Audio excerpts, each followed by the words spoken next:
সিদ্দিকুর রহমান, জনাব সিদ্দিকুর রহমান। ইউনিয়নে সংগঠনের মাধ্যমে কমিটি গঠন করা হয়েছে। আসলে যে নেতা কেন্দ্রীয় নির্বাহী কমিটির সদস্য হাসান মাহমুদের নেতৃত্বে পটুয়াখালী এবং গলাচিপা এবং সংগঠিত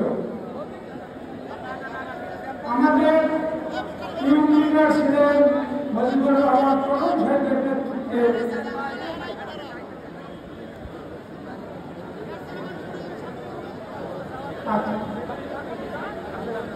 আমরা প্রত্যেকটা ইউনিয়নে কাউন্সিলের মাধ্যমে কমিটি গঠন করা হয়েছে।